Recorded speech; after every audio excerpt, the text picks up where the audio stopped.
SSC reasoning का जो book है राकेश यादव सर का, और ये आपको यूजीसी नेट में भी मदद करेगा क्योंकि वहाँ पर भी रीजनिंग आ रहा है और आता है, सिलेबस में भी है।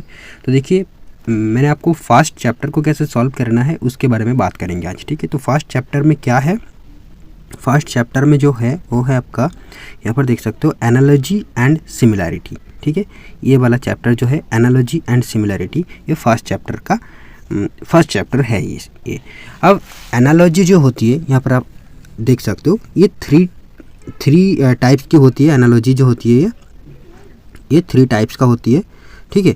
और वो क्या क्या है ना, एक तो हो गया आपका वर्ड बेस्ड, देन हो गया आपका अल्फ़ाबेट बेस्ड, एंड तीसरा हो गया आपका नंबर बेस्ड। अब ये वर्ड बेस्ड में क्या क्या आती है, वर्ड बेस्ड बेसिकली आपका क्या है ना, सिनोनिम एंटोनिम वगैरह जो भी होती है। तो यहाँ पर मैंने इस बुक से जो भी नोट किया है, इस बुक से नोट किया है, और यहाँ पर मेरे को 23 टाइप्स का ये वर्ड बेस्ड जो है रीजनिंग मिला है, ठीक है। टाइप एक हो गया country capital, then state capital, country currency, ये हर एक टाइप है। Instrument measurement, quantity unit, individual group, ठीक है। एनिमल बेबी, मतलब एक किसी एनिमल का उसका बेबी को क्या कहा जाती है, ऐसे ही एक टाइप हो गया। Male female, animal and movement, animal and sound, thing and sound, individual thing, class, individual और ड्वेलिंग प्लेस, एनिमल्स और थिंग्स और keeping place, then games, place of playing, worker and tool and action, worker and working place, worker and product and raw material, part and whole relationship, pair relationship, study and topic। तो basically ये कुछ भी नहीं है, आपका English का vocabulary अगर strong होगा तो ये आप वर्ड बेस्ड जो है एनालॉजी एंड सिमिलैरिटी वाला रीजनिंग आप सॉल्व कर लोगे। तो ये मामला खत्म हो गया। अब हम जाते हैं अल्फ़ाबेट बेस्ड, ठीक है। तो अल्फ़ाबेट बेस्ड और कुछ नहीं, देखिए ये आपको ये जो है ये याद रखना होगा कि अल्फ़ाबेट का नंबर, हम जानते हैं कि 26 अल्फ़ाबेट है। अब आपको क्या करना है कि हर एक का नंबर क्या है वो याद रखना पड़ेगा। मतलब ए का हो गया 1, बी का हो गया 2, सी का हो गया 3, डी का हो गया 4, 5 का हो गया 5, ई का हो गया 5, ऐसे करके याद रखना होगा, ठीक है। आपका पूरा 26 तक, मतलब किसका रैंक क्या है आप बोल सकते हो कि जेड का रैंक 26, तो ए का रैंक क्या होगा 1 हो गया। और एक फॉर्मूला है कि addition of each opposite alphabet becomes always 27, मतलब ए का ऑपोजिट क्या है, तो ए का ऑपोजिट जेड है, क्योंकि हम 26 अल्फ़ाबेट है तो आप 30 डिवाइड कर लीजिए। जैसे कि यहाँ पर आप देख सकते हो मैंने 30 डिवाइड किया है। एक्चुअली ये बुक में ही दिया हुआ था, ये राकेश यादव सर का ही, तो यही से मैंने इसे नोट किया है, ठीक है। और ये बुक अगर आप पढ़ोगे तो आपको मिल जाएगा। और मैंने ये बुक को PDF से ही पढ़ रहा हूँ, मेरे पास हार्ड कॉपी नहीं है अभी के लिए, ठीक है। मैंने ख़रीदा नहीं है, तो मैंने ये PDF से ही पढ़ा है और ये नोट किया है। तो मैंने इस टाइप का कुछ नोट किया है, उससे मैं आपको बताता हूँ कि कैसे कैसे मैं पढ़ रहा हूँ, ठीक है। तो इससे मैंने नोट किया है और देख सकते हो। तो 13 तक आपका M हो गया, M का ऑपोजिट होगा N, क्योंकि इधर से 40 शुरू हो रहा है। तो ये आपको बुक में मिल जाएगा, मैं आपको दिखा भी देता हूँ एक बार, रुकिए, ठीक है। ये जो है ये देखो, ठीक है। ये आपका 13 ये मिल गया अल्फ़ाबेट बेस्ड, आप देख सकते हो। 1 हो गया A, 2 हो गया B, तो यहीं से मैंने नोट किया। और ये आपको याद रखना है, ठीक है, कि एक A का रैंक क्या है, Z का रैंक क्या है, W का रैंक क्या है, W का रैंक मीन्स नंबर क्या है, ठीक है। A का ऑपोजिट क्या होगा, E का ऑपोजिट क्या होगा, F का ऑपोजिट क्या होगा, कि अगर आप ये याद रखोगे तो आप इजीली ये सॉल्व कर दोगे, ये जो अल्फ़ाबेट बेस्ड जो भी रीजनिंग आपके पास आएगा। अब सबसे जो हार्डेस्ट पार्ट है वो क्या है, मतलब रीजनिंग, एक्चुअल रीजनिंग अगर बोले, जो जिसे हम समझते हैं कि ये बहुत कठिन है, वो एक्चुअल है क्या है, वो ना नंबर बेस्ड रीजनिंग जो होती है वो एक्चुअली कठिन थोड़ा लग रहा है मेरे को, कि हाँ इसमें आपको दिमाग, ये जो नंबर बेस्ड रीजनिंग है ये आपका दिमाग को दही बना सकता है, ठीक है। मतलब ये देख सकते हो कुछ इस तरीके का जो है सॉल्यूशन है ये अल्फ़ाबेट बेस्ड का, और यहाँ पर है आपका नंबर बेस्ड का सॉल्यूशन है ये इस तरीके का, ठीक है। तो यही जो है नंबर बेस्ड जो रीजनिंग होगा उसी को बार बार आपको सॉल्व करते रहना चाहिए, ठीक है, ताकि आपका प्रैक्टिस हो और आपको बहुत सारे टाइप्स भी मिले, आपको टिप्स भी मिले, ट्रिक्स भी मिले, ठीक है। और ये रीजनिंग को सॉल्व करने का कोई एक तरीका नहीं, मतलब मल्टीपल तरीका हो सकता है, लेकिन आपको ध्यान रखना होगा कि ऑप्शन के हिसाब से, ठीक है, आपको ऑप्शंस भी कंसीडर करने होंगे जब आप आंसर निकालोगे, ठीक है।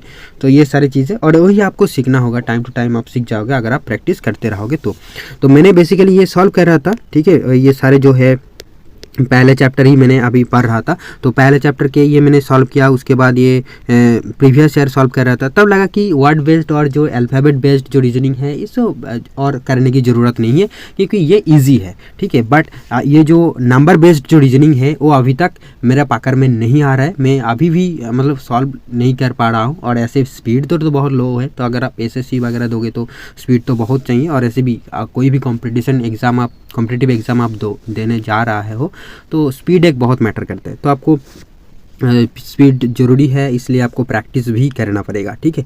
मैं यही बोलूँगा कि वर्ड बेस्ड और अल्फ़ाबेट बेस्ड ये जो है आप एक बार कर लोगे ना, 50-50 कर लोगे, मतलब 50 क्वेश्चंस कर लोगे वर्ड बेस्ड का, तो आपको। और ऐसे तो वर्ड बेस्ड जो आपको बोला कि ये वोकाबुलरी के ऊपर, आपका वोकाबुलरी जितना स्ट्रांग होगा तो होगा, तो आपको इंग्लिश ज़्यादा पढ़नी होगी, वो सॉल्व करनी होगी। तो और ऐसे आपको ऐसे भी प्रैक्टिस करते रहना चाहिए कि आपको कॉन्टेक्स्ट को समझना चाहिए। जब बोल रहा है कि अगर मैंने आपको एग्जाम्पल दिया है यहाँ पर, तो यहाँ पर जैसे कि मान लो ये वाला कि हार्ट एंड कार्डियोलॉजिस्ट, तो किडनी क्या होगा, ठीक है। तो मतलब यहाँ पर देखिए, जैसे मैंने बोला कि टाइप बोल रहा था कि स्टडी एंड टॉपिक या ऐसे करके, तो हार्ट को जो स्टडी करता है उसे हम कार्डियोलॉजिस्ट बोलते हैं, तो किडनी की जो स्टडी करते हैं उसे हम क्या बोलेंगे। शायद इसका आंसर होगा आपका नेफ्रोलॉजिस्ट होगा, ठीक है, यही शायद आंसर होगा, शायद आई होप कि नेफ्रोलॉजिस्ट होगा, देखना पड़ेगा एक बार, ठीक है। तो ऐसे करके आपको इंग्लिश का जो वोकाबुलरी अगर आपका स्ट्रांग है तो आप इजीली कर पाओगे। लेकिन और अल्फ़ाबेट बेस्ड करने के लिए आपको सिर्फ वो सीक्वेंस याद रखना है कि ए का वैल्यू क्या है 1 है, जेड का वैल्यू 26 है, ऐसे करके याद रखना पड़ेगा। और अपोजिट क्या है वो याद रखना पड़ेगा, तब आपको ये अल्फ़ाबेट बेस्ड जो है वो हो जाएगा। और नंबर बेस्ड की बात करें तो आपका प्रैक्टिस से ही आएगा। तो मैंने बेसिकली यहाँ पर ये देख सकते हो कि मैंने क्या कर रहा था, जब सॉल्व कर रहा था यहाँ पर जो भी क्वेश्चन है, तो उसका मैंने पहले आंसर्स को लिख लिया है कि कौन सी ऑप्शन सही है, ताकि मेरे को देखने में इजी हो, बार बार मेरे को स्क्रॉल करना ना पड़े। एक क्वेश्चन सॉल्व किया उसके बाद देख रहा कि कौन सा ऑप्शन होगा, ऐसे भी मेरे को देखना पड़ रहा है क्योंकि सॉल्यूशन में नहीं कर पा रहा हूँ कभी बार। बेसिकली जो नंबर बेस्ड रीजनिंग जो दिया हुआ है, तो उसके लिए मेरे को स्टेप्स देखना पड़ रहा है कि किस तरीके से इसे सॉल्व किया हुआ है, ठीक है, तो वो देखना पड़ रहा है।